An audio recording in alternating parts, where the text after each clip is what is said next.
binigyan ka ng vision para makita yung AIM Global, na karamihan ng mga tao pag umattend ng seminar natin, hindi nakikita yung vision kung ano yung mangyayari sa kanila.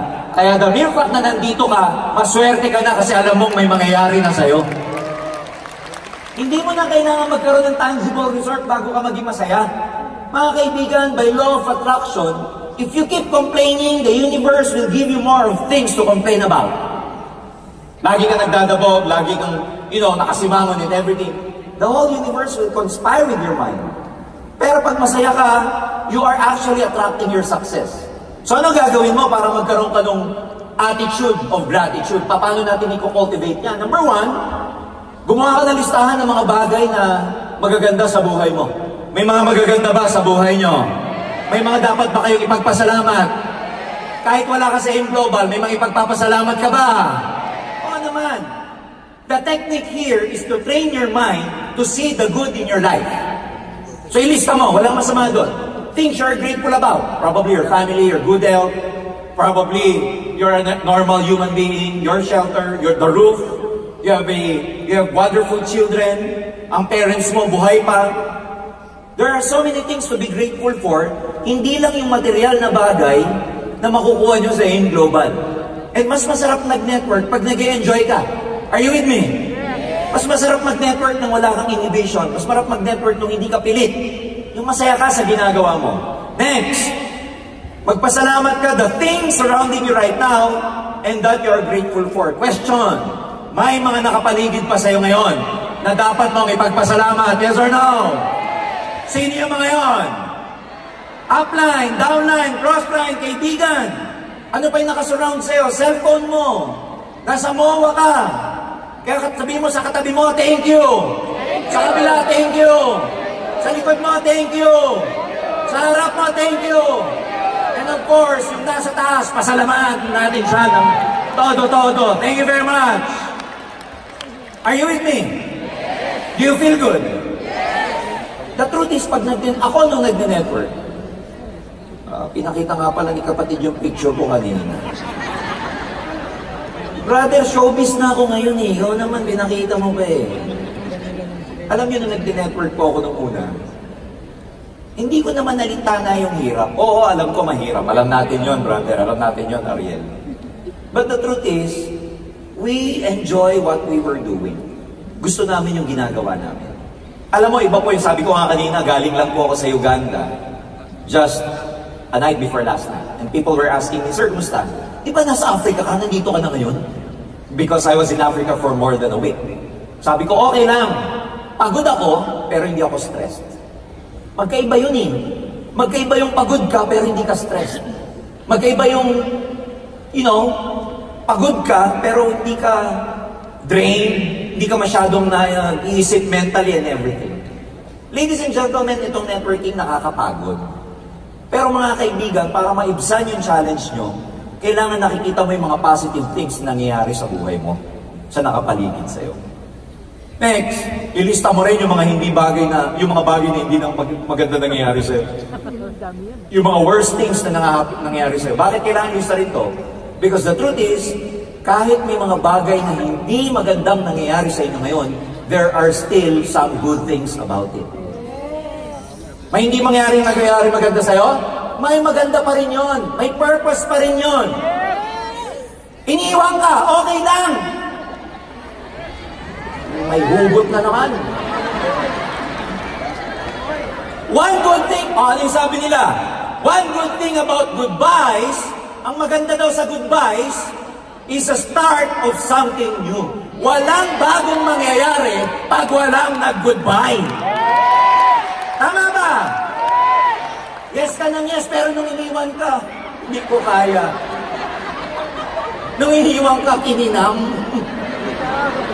Ang sakit. Are you with me? Iniwan ka, may purpose yun. Kaisa-isahang leader mo. Wala ka ng kabangga. Inalagaan mo. Pinakain mo lagi. Napupuyat ka. Iniwan ka pa rin. Ang sakit. Ano sabi mo? Buset. Pero pag hindi nawala yun, hindi ka matututo. May goodness pa rin pag may nawawala sa buhay mo. Tama ba? Kaya huwag niyo sasabihin yung pag may nawawala, anak ng teteng, malas ako, malas talaga ako, malas. There are still some good things, those things that are not working for you right now. And in the long run, tatawanan mo lang lahat yan because lahat ng mga bagay na paakala mo hindi maganda, may purpose pala sa buhay mo yan. Are you with me? Lagay ka ng thank you note kahit kanino. Kasi ang attitude ng kinocultivate mo, magpasalamat. Thank you to your friend, your classmate, thank you for whoever. Mag-PM ka lang mamaya o kaya ngayon kung maganda signal. Mag-thank you ka lang sa nanay mo, nay, thank you po. Pag sinagot ka, may kailangan ka, no? Sabi mo hindi po, sa training sabi, thank you daw eh. Thank you ka sa upline mo. Because ladies and gentlemen, ang kinocultivate mo is the attitude of gratitude. Mas madaling mag-network, mas madaling mag-prospect pag mas papagsalamat ka. So just say thank you to anyone. Mag-PM ka, mag-email ka, mag-WeChat ka, or whoever. For the longest time na hindi kayo nagpapasalamat sa downline nyo, magpasalamat kayo sa downline nyo ngayong araw na ito. Importante yun. Sabi ni JFK, as we express our gratitude, we must never forget that the highest appreciation is not the utter words that we say, but to live by them. Ang ganda nito. Yung appreciation hindi sinasabi, pinapakita, to live with it. Sabi nga nila, di ba, pag nakita nyo sa Facebook, love is not just an adjective, it's not just a word. Love is not a noun. Ano daw ang love? Verb. It's an action word. Verb. Di ba yung word na love, hindi lang siya noun. It's an action word. Appreciation is the same.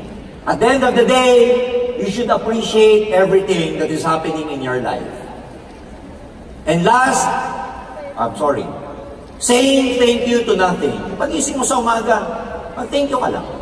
Kahit walang value, kahit walang ibig sabihin, kahit wala kang pinagpapasalamat, just say thank you. Because again, you know, you are trying to cultivate the attitude of gratitude. Yun ang goal. Yung imbis na, because, of course, the Philippines is a third world country, the negativities are around us, everything is negative. You look at Facebook, people are fighting with one another. May dilawan, may pulahan. Nag-aaway yung pala sa dilaw. And minsan hindi ko maintindihan because hindi naman dapat nag-aaway yung yellow and red because ang tunay na kalaban, kahirapan. Minsan nawawala tayo sa perspective pag, hindi tayo mapagpasalamat. So the truth is, marami tayong mindsetting na mali. Kasi mahirap yung bansa, mahirap yung kinalakihan, mahirap yung environment natin, kulang sa education, kulang sa literacy. So what's happening is, there's so many negativities around us that sometimes we forget to be thankful for that we are alive. So dapat, thankful ka. Kahit di ka pa kumikita sa Global, thankful ka. Kasi alam mo, lalo na ngayong taon na to, may magandang mangyayari sa'yo. Kasi nandito ka na eh. Tama na yung opportunity mo. When a lot of people do not have the right opportunity, ikaw tama na yung ginagalawan mo. Yun palang mapagpasalamat ka na dapat. Next, ang papatay sa motivation mo, inggit. Pag mainggitin ka, tapos ka. Kaya today, tonight, you will have to identify kung may inggit ka sa puso. Hindi ka masamang tao kung meron kang inggit. Ganun talaga eh. We cannot judge you. I personally cannot judge you kung ganyan yung nasa heart or isip mo because iba-iba naman tayo na kinalakihan eh. Iba-iba yung narinig mo sa environment, iba-iba narinig natin sa bahay, sa pare, sa nagpalaki sa'yo. So kung may maingitin ka, baka may childhood problems like deprivation and everything. So technically, ladies and gentlemen, hindi ka pwedeng i-judge kung mainggit. But, ang problem dito, this will hamper. Pipigilan nito ang tagumpay mo. Iba po yung mag-admire sa mag-inggit. Yung mag-admire, it's okay, ang ganda ng kotse mo. Gusto ko din yan. Pag ikaw gusto mo yung sasakyan, okay lang yun. Pero pag gusto mo yung sasakyan, tas galit ka dun sa nakasakay, naiinggit ka. Ganda nung sasakyan niya, pero pangit nung nakasakay, bintik. Iba na yun. Are you with me? Dapat happy ka sa success ng ibang tao. Rule to success yan. Pag successful ang ibang tao, hindi mo dapat kinaingitan, hindi ka nagsisay ng bad words. Dapat happy ka. Kasi pag happy ka sa success ng iba, ina-attract mo yung sarili mong success. Nagiging open ka for kind of success. Kaya nga may kasabihan, ito masama sa envy. Hatred is active, and envy, passive dislike. Magkamag-anak, one step lang. There is but one step from envy to hate. Ano ibig sabihin nun? Ang susunod sa inggit, galit. Pag mainggiting ka, next thing you know, galit ka na. Nagsimula lang sa inggit. Kaya dapat, pinapatay ang inggit sa puso. Ang inggit will make you forget that the only life worth living is your own. Poison po siya. It's a poison. Tatanggalin nyo yan. Okay, may inggit sa ibang grupo na malaki. Buti pa sila, laki ng grupo nila. Napaka-powerful ng upline. Yung upline namin, napakahina. Pag yan ang nararamdaman mo, ano nangyayari sa pagdi-network mo? Ano nangyayari sa pagdi-network? Do you focus on the task or do you focus on excuses? Ganda ng system ng grupong yun. Meron silang program. Kami, walang program. Ano nangyayari sa'yo? You tend to compare. Naiinggit ka, nakafocus ka na ngayon sa kakulangan ng grupo mo, imbis na maging grateful ka sa effort ng upline mo. Are you with me? Again, it's okay to admire. Pero yung mainggit, masama. Yung energy mo, laging na mauubos sa pagiging biktima. Katulad ng kinukwento ko, you feel you're not enough, under talent ka, you're not good enough to become a successful distributor. Nalilimutan mo yung progress na ginagawa mo, nalilimutan mo yung development na nangyayari sa'yo. Kasi lagi mo kino-compare yung sarili mo sa ibang grupo, sa ibang distributors. And syempre, paano ka mamamotivate pag ang feeling mo, inferior ka? Kasi minsan, pag naiinggit ang isang tao, feeling niya, inferior siya. So please, 2019, let's all move on. Let's be happy for other people's success. Let's celebrate their success kasi yung success ng ibang tao, magiging success mo rin pagdating ng panahon. So bakit ka naiinggit? Bakit ka magko-compare? Bakit mo aalipustahin? Bakit mo hahanapan ng butas? Just do your part. So envy is bad. Napakasama ng pagkakaroon ng inggit. Patayin natin siya.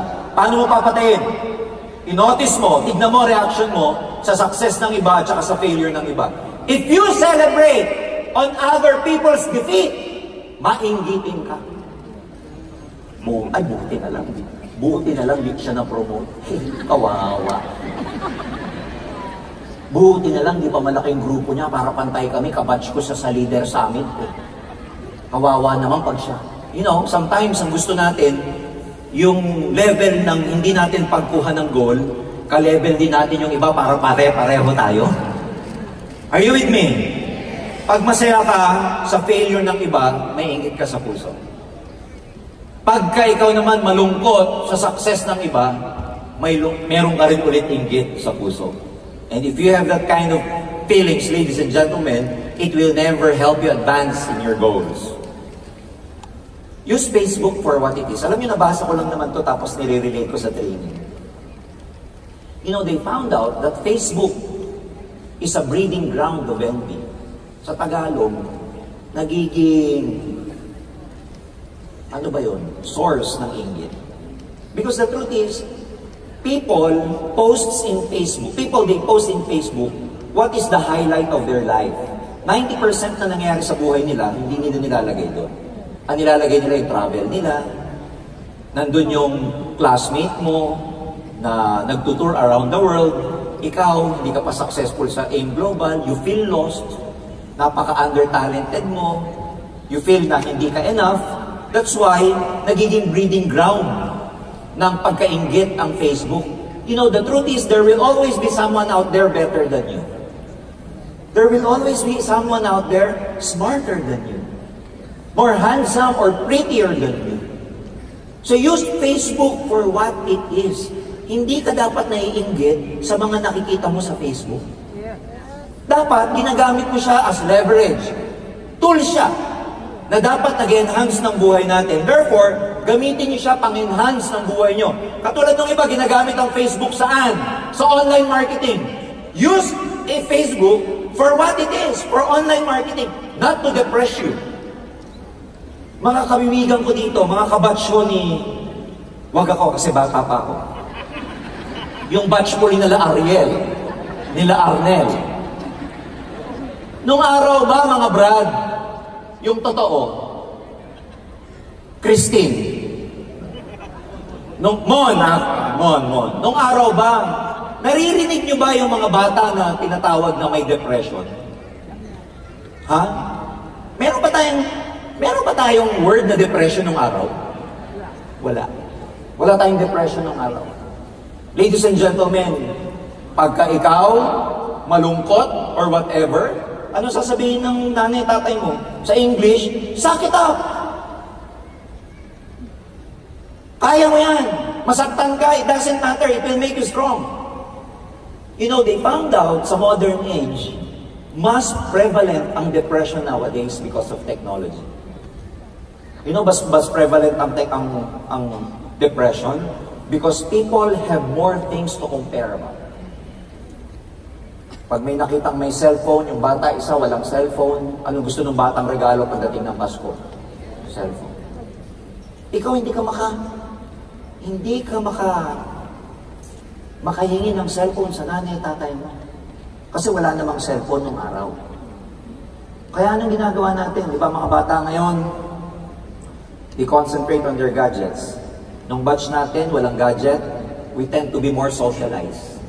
Hindi tayo masyadong secluded. Hindi tayo sheltered. Pag hapon na, alas 3, anong laro natin? Pag alas 3, alas 4 na? Patintero. You tend to socialize. Ang mga bata ngayon, lahat nasa bahay.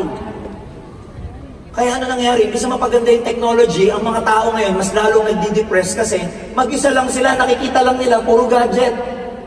Tayo nun, luksong tinik. Ano nun? Agawan base. May kaklase ako nun, nasa palayan kami. Siyempre, mga bulol pa. Luksong tinik. Sabing gano'n nung kalaro namin, lalaki, tumalon, bata, galing kami sa school, nakapalda ka. Talon, pasok.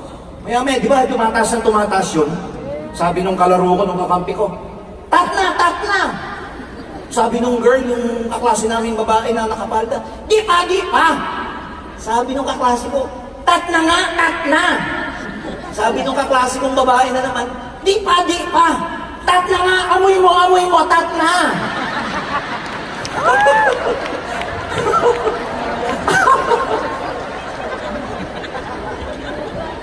Are you with me? Tat na daw na. Hindi na mo tat nga. Naalala nyo nung bata tayo, shato. Yung mga hindi alam yan, ako, kawawa naman kayo. Tumbang preso, text. And what did they find out sa ating mga batch na yun? What did they found out about us? Mas sociable tayo, mas connecting tayo to people, mas meron tayong people skills. Are you with me? So yung depression, sa totoo lang, man-made din because of these technologies. So use Facebook for what it is. Pang negosyo, huwag niyong gawing source ng ikaiinggit ninyo. Huwag niyo i-compare yung sarili niyo sa mga nakikita niyo sa Facebook. Focus on your work, huwag mo i-compare sa ibang grupo, sa ibang successful na tao. Lahat ng tao may kanya-kanyang panahon. Lahat ng tao mahihinog din. Kung ikaw matagal kang mahinog, sadyang yun ang purpose mo sa mundong to. Meron naman minsan mabilis mahinog, kaya lang mabilis ding mabulok. Kaya huwag kayong magmadaling mahinog. Kasi ang next sa hinog, mabulukan. Maganda yung natural na pagkahinog. Kasi pag hinog na hinog ka na, mga kaibigan, magiging tama na ang pitas mo pagdating ng panahon. Pipitas ka rin. May tinatawag sa negosyo, maririnig niyan nakita ko yung post lately ni Mylene, I forgot how many days ago, it was like she's telling, it's harvest time. You will say a lot of our successful distributors, it's harvest time. Because 10 years ago, they planted eh. Nagtanim ng nagtanim. Ngayon, yung tinanim nila, tumubo na, namunga na, nahinog na, ano tawag doon? Ani. Panahon na para umani.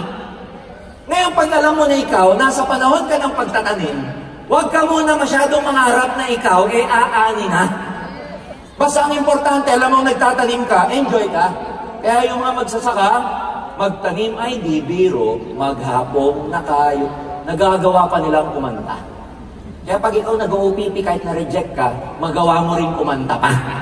Kasi sa totoo lang, nagtatanim ka at pag may tinanim, marapit ka na rin umani pagdating ng panahon.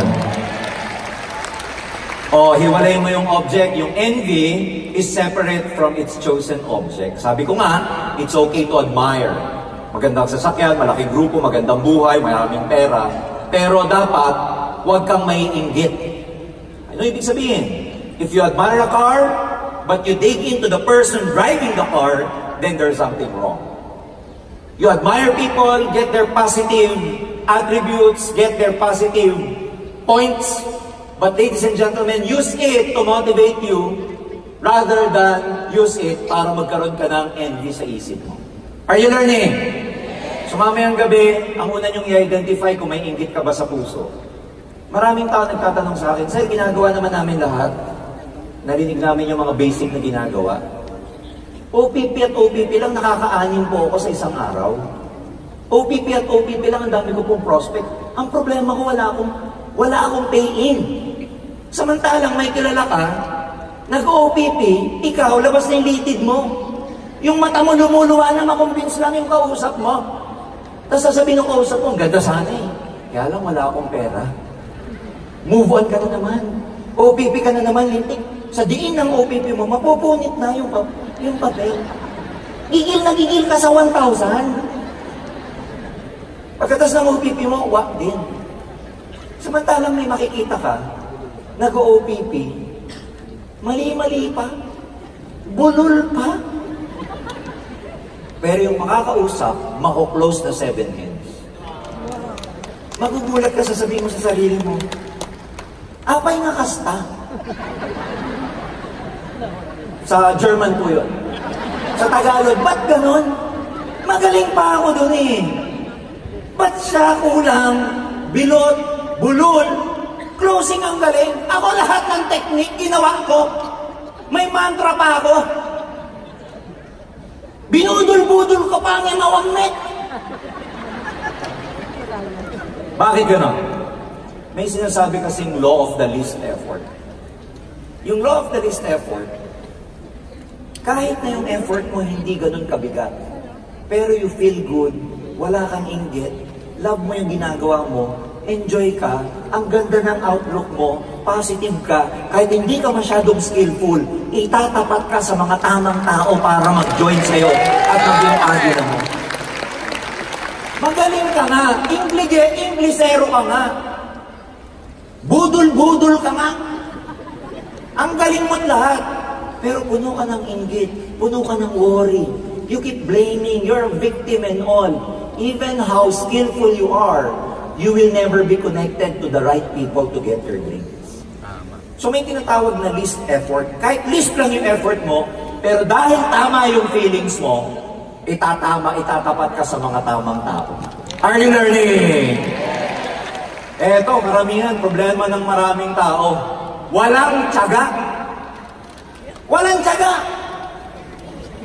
Maikli ang PC. Walang, alam mo yun, gusto outright result.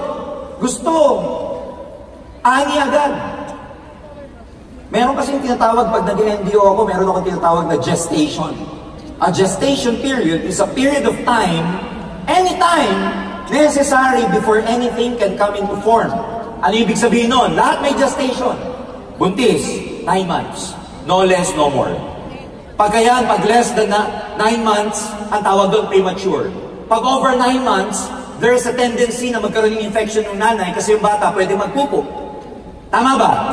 When you go to the forest, ang regular na fern, yung halaman na fern, 4 weeks lang tumutubo na. Ang Chinese bamboo, guess what? 5 years bago tuluyang tumubo. Bakit ganun? Mag-iba yung kanilang purpose sa buhay. Hindi mo pwedeng i-compare yung kanilang gestation. Ngayon, pag ikaw nagdidilig ka ng bamboo at sabi ng kapitbahay mo, tanga mo, isang taon ka na nagdidilig dyan, walang nangyayari. Isa lang ibig sabihin nun. Hindi niya naiintindihan yung gestation ng bamboo na dinidiligan mo. Ikaw ang awareness mo, 5 years bago tumubo. Sa kanya, dahil kinakantsawan ka, hindi niya alam na 5 years yung bamboo. Ano gagawin mo? Siya hindi naiintindihan yung ginagawa mo. Papapekto ka ba? Hindi. Sa buhay, ganun din. Kaya pag may mga taong nagtatawa sa'yo, sabihin mo sa kanila, hindi mo alam yung gestation. Pag tinanong, anong gestation? You know, yung Shell, Caltex, Petron, gestation. Ha? Are you with me? Kung may mga umangat sa buhay dito ng 6 na buwan, ikaw 1 year na, you cannot compare. Iba ang purpose ng fern sa bamboo. Iba ang purpose mo dun sa mamabilis nag-succeed. Are you with me? So let's kill impatience. Number 1, dapat may direction ka, may mapa ka. Dapat meron kayong programa. This is the responsibility of your uplines. Kailangan meron tong mapa na sinusundan. Because pag alam mo, na meron kang process na sinusunod, kahit gaano katagal, basta yung process proven, tatagal ka, hindi ka maiinip. Tama ba? Kaya ka naiinip kasi wala kang process na sinusundan. Next, focus ka lang sa ginagawa mo. Because the real time that we have is the now. Sabi nga nila, you know, yung mga magagaling na mga expert, yung past is just a memory. Yung future is just an anticipation. The real time you and I have right now is now. Wala pang future. Tapos na yung past. Ang meron ka lang, yung ngayon. Kaya anong gagawin mo sa ngayon? Yung tinuro ni Nico, yung tinuro ni Arnel. Go back to basic. Prospecting, presenting, OPP, closing, follow-up, goal setting, repeat. Repeat lang ng repeat. Focus on the current task. Sir, paano pag walang nangyayari? So be it, kahit walang nangyayari. Sa una, akala mo walang nangyayari. Ang hindi mo nakita, gumagaling ka habang tumatagal. Di bale lang hindi ka pa kumikita basta gumagaling ka. Ang may problema yung hindi ka na kumikita, hindi ka pa gumagaling. Ulitin ko ha, di bale nang walang nangyari noong 2018. Basta gumaling at natuto ka. Pero yung lumipas yung 2018, di ka na kumita, di ka pa natuto, kawawa ka. Are we clear? Natuto ba kayo ng 2018? Yung mga bad experience ninyo, may natutunan ba kayo? Faith in the process. Sabi ko to kanina. Basta alam mong may mangyayari. Question, sa In Global may mangyayari ba sa'yo? Paano mo nasabi na may mangyayari sa'yo? Kasi nakita mo na may mga nauna, ginawa lang yung business, maganda na buhay nila. So ano ibig sabihin nun? Chamba ba? Hindi. Kasi ang dami naging milyonaryo eh. So, ibig sabihin isa lang. As long as tundan mo yung direksyon, as long as gawin mo yung part mo, as long as yung process, meron kang faith, huwag ka lang mag-uquit. Yung mga nangyari sa nauna, mangyayari rin sa'yo. Maghintay, magtrabaho, and just have faith in what you are doing. Question, na-prove na ba ng In Global na may mangyayari sa'yo? Paano mo nalaman? Sa mga resulta ng mga nauna. Are we clear? Pag-aralan yung mabuti yung mga masters sa industriya. Pag-aralan nyo sila Josephine, sila Maylin. Pag-aralan nyo sila Adrian, sila Roy Cueto. Sabi nila, di ba? Copy what they are doing, kulang po yun. Yung kopyahin nyo lang yung ginagawa nila, kulang. In fact, that's a mistake. Yung kinokopya mo lang yung ginagawa, that's wrong. That's kulang. Ang dapat kinokopya mo kung paano sila mag-isip. Because pag nakuha mo yung thought process nila, that's more important than the action they do. Kokopyahin mo lang yung action, hindi mo naman alam yung rationale and explanation behind, useless. Kaya marami sa atin, kopya ng ginagawa, yet we never get the same result. Ang kopyahin mo, paano sila mag-isip? Sir, ang hirap naman, paano kopyahin yung isip niyan? Bubuksan ko pa utak. That's why may kasabihan. associate yourself with the right people. Pag lagi mong kasama ang isang tao, makokopya mo kung paano siya mag-isip. Kasi lagi mong kasama. Ganito pala siya mag-isip, ganito. Ang kokopyahin mo, wag lang yung action. Paano sila mag-isip. Are you with me? Next. Well, to kill your impatience, para hindi ka mainip, take a break. Hindi take a break na mag-quit ka sa aim. Take a break. Go to the gym, run, watch a movie. Take a break. And take a breath. Huminga ka naman. Kasi minsan kaya tayo naiinip kasi we're so overwhelmed. Masyado tayo nape-pressure. So guess what? Sometimes it's okay mga uplines. Pag sinabi ng downlines yun na up, rest lang ako ng 2 days. Hayaan nyo lang.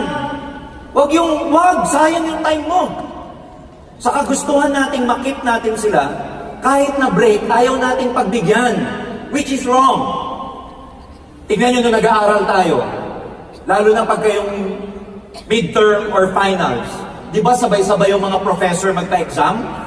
And nakaka-overwhelm, ang dami mong binabasa, ang dami mong minamemorize. Alam mo, pinaka-effective pagka hindi mo na nami-memorize, hindi na pumapasok, anong ginagawa natin? Anong ginagawa natin? Nagbe-break ka. Pahinga muna ako, nood muna ako sine, swimming muna ako, gym muna ako. And then when you get back to your work, refreshed ka. Are you with me? So if you need to refresh yourself, it's okay to take a break. Just never quit. Another thing that kills our motivation, yung overwhelm. Yung masyado kang nape-pressure. Uplines, I'd like to tell you, our downlines sometimes do not work effectively because we pressure them too much. Minsan, hindi nila nakakayanang i-digest yung mga sinasabi ninyo. How do you eat a big elephant? One slice at a time. Pag masyado yung sinubo sa kanila yung goal, yung gusto mo, mga kaibigan, na-overwhelm sila, hindi na nila alam kung ano yung unahin. Nawawalan ng gana. Nothing is possible and everything must be done. There's no motivation to do anything when there's everything to do. Nawawalan ng motivation ng isang tao pag lahat na lang kaya niyang gawin. Or kahit lahat na lang pinagagawa mo. Uy, mag-home party ka. Pagkatapos mo mag-home party, mag-online ka pa ha. Pero bago ka mag-online, pumunta ka muna sa office para mag-mom. Pero bago ka mag-mom, tayo muna ang mag-mom. Pero bago tayo mag-mom, kausapin mo muna yung downline ko, ABC. Pero bago mo siya kausapin, mag-deliver ka muna sa downline mo na C24/7. Mamamatay po, mamamatay. Mamamatay. Hindi ka dami mong pinagagawa eh. Mamamatay siya. Are you with me? Magbasa kayo ng bagong libro ngayon. Nakalagay yung 80-20. Less is more. Ang turo ngayon, less is more. Pag alam niyo yung principle na less is more, you know how to apply the 80-20 principle? Mamili ka ng 20% na pinaka-productive na ginagawa mo. You don't need to do everything. Just the top 20% you have to do. Guess what? Yung 20% na yun will take care of the 80% of your production. Less is more. Kung paano yan, we will show you that in the future. You don't need to do a lot of things to accomplish more. Na-overwhelm po tayo. Nape-pressure tayo masyado. So kailangan mo magbawas, magbawas ka ng gagawin para lang mas magawa mo. Less is more. Organize your day. Yung nag-network po ako, alam nyo, hindi ko ginagawa yung prospecting today. Yung mga appointment ko today, yung kausap ko today, yung delivery ko today, yung mga activity ko today, in-schedule ko yan a day or 2 days ago. Ang mali na maraming distributor, yung gagawin nyo ngayon yung hinahanap. Kunwari, Sunday ngayon, bukas Monday, yung kakausapin ko bukas, whether OPP, home party, o online, ngayon ko na ini-schedule yun para bukas, organized ang araw ko. Nakuha niya ako. Huwag kayong gagawa ng schedule within the day. Gumawa kayo ng schedule before that day. Lower the bar. Pag masyado mataas yung expectation mo, hindi na maarok ng isip mo, ibaba mo ng konti yung goal mo. Hindi po masamang magbaba ng goal. Masyadong mataas ang goal mo, hindi mo naman nakukuha, di wala din. Gawin mo munang 5,000 naman. Gusto mo agad 50,000, 50,000, 50,000. 1 year na, wala pang 50,000. Nagrigat. Sa Tagalog, German po yun eh. Ang hirap! Kabannog, kapagod! O di ang gawin mo, ibaba mo, sa 50,000, 5,000 muna. Pag nagawa mo yung 5,000, you feel good, kaya ko pala. Paano ko nagawa yung 5,000? Nag-OPP ako, meron ako na pa 7 edge, bumangga sa strong leg ko, 5,000 agad. Para maging 10,000, doblehin ko lang yung ginawa ko. So from 5,000, dinoble mo yung activity mo, ano mangyayari? 10. O hindi mo nga nakuha yung 50,000, pero dun sa maliit, you feel good about yourself. Pag nakuha mo na yung 10, ano sasabihin mo? Doblehin ko lang yung activity ko, magiging 20 na to. O di pag dinoble mo yung 10, magiging 20. Pagka dinoble mo yung 20, magiging 40. And so forth and so on. Hindi mo kailangan masyadong mataas sa una. Mababa muna to build your confidence. Are you with me? O, papatay sa motivation mo pag wala kang ginagawa. Kasi pag wala kang ginagawa, ang anak niyan wala ding ginagawa. Tingnan mo, pag may OPP ka, may follow-up. Ulitin ko, pag may OPP ka, may follow-up. So yung activity mo, nanganganak. Ako, nung araw, lumaki ang grupo ko, hindi sa office, sa home party. Kasi yung home party ko, pinaanak ko. Kaya nag-home party ako ngayon, 100 ng tao, may interesado, sasabihin ko sa kanya, next week, pwede ka mag-organize sa grupo mo, pwede ka mag-organize sa garahe mo, mag-invite ka ng mga 10 hanggang 15 katao. So yung home party ko, dahil may action, nanganganak. Clear? Pag wala kang ginawa, hindi manganganak yung ginagawa mo because anything that is multiplied by 0 is 0. Kaya yung iba nagtatanong, walang nangyayari sa kanila. Wala ka namang ginagawa. Pag may activity ka, nanganganak yun. Pag wala kang ginagawa, nanganganak din ang kawalan yun. Pag lahat wala, kawalan, good news, ang DTC mo, kawalan din. So, paano mong papatayin yung inaction? Gawin mo yung mga activity ginawa ni Sir Nico, ni Sir Arnel. Activity, back to basics po yun. Lowering the bar part 2. Pag nahihirapan ka masyado, hindi mo pa kaya, bawasan mo muna, babaan mo muna yung expectation mo. Alam nyo, marami po kayong matututunan hindi sa training namin, hindi sa salita namin. Mas marami kayong matututunan sa wisdom na matututunan nyo sa paggawa. You know, madami ako natutunan pag ginagawa ko na. I like the quote of Amelia Earhart earlier. Yung sabi niya, to do it, just simply do it. Gawin mo lang. Because marami kayong wisdom, marami kayong matututunan by your own experience. Hindi nyo lahat matututunan sa training. When you are doing it, doon ka matututo. Kaya the great Francis Miguel once said, linya niya to ang isang bagay, pag paulit-ulit mong ginagawa, dumadali. Kasi may wisdom sa action. Never ever stop. Never ever quit. Repeat. Repeat everything. Repeat. Repeat. Repeat. I like what Arnold Schwarzenegger said about his motivation speech. Sabi ni Arnold Schwarzenegger, I don't like plan B. Sabi niya sa buhay ko, never akong gumawa ng plan B. Kasi pag may plan B ka, ang human being daw, hindi lumalabas ang galing pag may safety net. Alam niyo yung mga flying trapeze sa circus, pag nahulog, di ba may safety net? Sabi niya, pag may plan B ka, hindi gagaling, hindi lalabas ang potensyal. Bakit related to dito? Ladies and gentlemen, hindi ka hihinto sa iyong global pag alam mo na wala kang fallback. Humihinto lang ang marami sa inyo kasi may plan B kayo If you don't want to stop here, burn your bridges. Patay kung patay. Aim global lang. Magiging successful ka dito. Magiging global ambassador ka. Yun lang ang mangyayari sa'yo. Wala nang iba. So forget about your plan B. Forget about your license. If you're an engineer, a nurse, a doctor, or lawyer, forget about it. Isa lang. Aim global lang. Kalimutan nyo na yung plan B. Hindi ka gumagaling, humihinto ka, kasi may plan B ka So wala nang plan B. Sunugan ang tulay ngayon. Kaya pag uwi mo mamaya, sunugin mo yung tulay sa inyo. Loss of meaning. Ano yung loss of meaning? Nawawalan ka ng vision. Pag sabing loss of meaning, wala ka ng gana. Yung ginagawa mo parang wala nang halaga. So how do you create a meaning? Magkaroon ka ng tinatawag na craftsman mindset. This is what I want to follow up on those trainers earlier, lalo na si Sir Arnel, sabi niya, you know, hindi lang tayo pera dito. Hindi lang tayo networkers dito. I want you to set your mind that you are here to change people's lives. Craftsman ka rito. Yung ordinaryong kahoy, nilililok mo para maging kakaibang furniture. You're a craftsman. You're turning ordinary people to extraordinary millionaires. Craftsman ka. Hindi ka lang pera-pera. Hindi ka lang bangga-bangga. So how do you adapt it? Ito yung mga itatanong mo sa sarili mo. Pag craftsman ka, imbis na itatanong mo, ilang kaya 1,500 ko o 1,000 ko? Ang itatanong mo magmula ngayon, paano pa ba ako gagaling? Paano pa ba ako makakatulong? Paano ko ba tutulungan pa yung mga downlines ko? Paano pa ako mag-create ng value sa kanila? Paano ko sila tutulungan sa mga goals nila?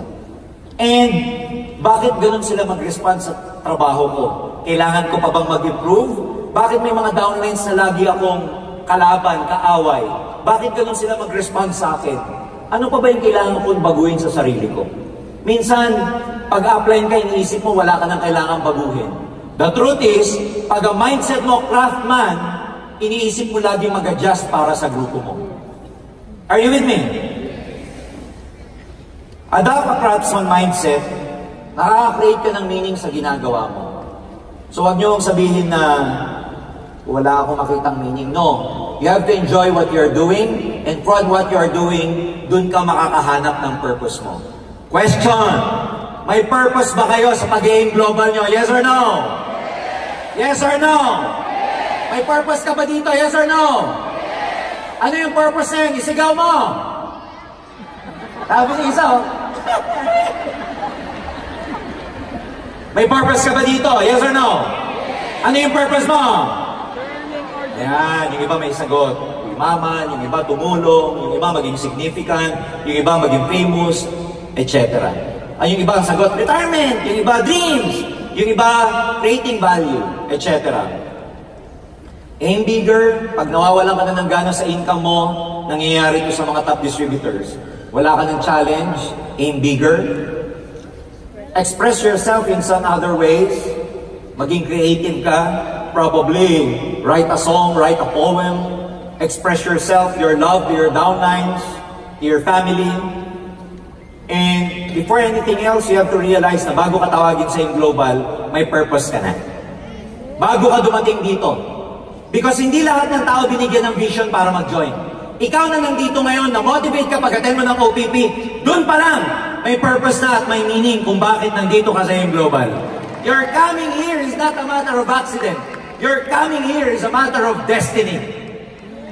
Kaya claim that destiny. Kayo gagawa nun. Are we clear? Last, maraming mga taong hindi tumatagal, nawawala ng gana, nagkukwit and demotivated because they have no skin for the game. Onion skin. Wala silang skin like a rhino. Yung rhinoceros. Or rhinoceros. Kailangan dito makapal ang balat mo. Kailangan dito you have the skin for challenges, frustrations. You have the skin to make it to the end. How do you do that? Expose mo yung sarili mo. Sinabi to kanina ni Sir Arnel. Expose it. Just do it. Masaktan ka na masaktan. Ma-reject ka na ma-reject. Huwag ka matatakot to make mistakes. It's okay to fail. It's okay to get hurt. It's okay to feel pain. Doon ka gagaling pag nasasaktan ka. Ang kailangan mo masaktan na masaktan na masaktan para later on, manhid ka na sa sakit. Lahat kaya mo na. Huwag ka matatakot ma-reject, huwag ka matatakot ma-depress, huwag ka matatakot ma-Indian. It's part of the game. Kakapal din ang balat mo dyan. It's okay to commit many mistakes. Because after all, pag ubos na yung mga mali na yan, puro tama na ang magagawa mo sa dami ng pagkakamali mo. Okay lang magkamali para maubos na siya. Nauubos din yan. Mauubos din yan. Be responsible to someone. Hindi ko sinabing be responsible for someone. I said be responsible to someone. I-share mo yung deadline mo sa upline mo. Sabi mo, upline, gusto ko maging GE by end of the year. Pag hindi ako naging GE by end of the year, sampalin mo ako. Tulak mo ako sa bangin. Biro lang. Up. I'm sharing with you my goals. Gusto ko maging GE by the end of the year. Gusto ko maging MC. Help me. Push me. Make me accountable. Remind me always. I-push mo ako. Kasi mga kaibigan, it is found out na pag sinishare mo yung goal mo sa ibang tao, you feel responsible sa deadline mo. Huwag ka matakot na hindi publicly declare. Publicly declare your goal to your upline. Upline, by end of this year, I will be a GE. Pag hindi ako naging GE, push me, reprimand me, pagalitan mo ako. Kasi siniset mo yung mind mo na hindi dapat ako mapagalitan. Gagawin ko yung best ko para hindi ako mapahiya kay upline ko. Are you with me? Last, sabi ko kanina, set yourself up to pain. I-mindset mo yung sarili mo na masasaktan ka, na ready ka dyan. One good thing about being ready mentally about pain is that when you experience it, hindi ka na maninibago. Napanood ko nung araw, yung mga napanood nila Ariel, yung G.I. Jane, si Demi Moore Puto, first woman na nag-undergo ng training ng US Navy SEAL. And syempre, discriminated siya kasi babae. Gusto ipag-quit na siya kasi gusto nila exclusive ang SEAL training sa mga lalaki. Pero siya nag-dare bilang babae, gusto niya maging SEAL. E di discriminated siya, bugbog sarado, kung gaano kahirap ang training ng mga lalaki, dinoble sa kanya para mag-quit siya. Para i-ring niya na yung bell na mag-quit na siya kasi mag-quit ka dun sa institution pag i-ring mo na yung bell. Bugbog na siya lahat. Kulang na lang, raping pa siya. Sabi nung Master Sergeant, why don't you just simply quit? You've been through a lot of pain. Sabi ni G.I. Jane, no? You know, one good thing about pain is that you know you are still alive. Ang galing. Nakitaan pa ng positive yung pain. One good thing about pain is that you are still alive. I'd like to tell you, pag nahihirapan, nasasaktan ka sa AIM Global, let me remind you, one good thing about pain in AIM Global, you know that you will become successful in this business. Thank you very much. More power to you. Happy 2019 and Happy New Year to everyone. Thank you. Yeah.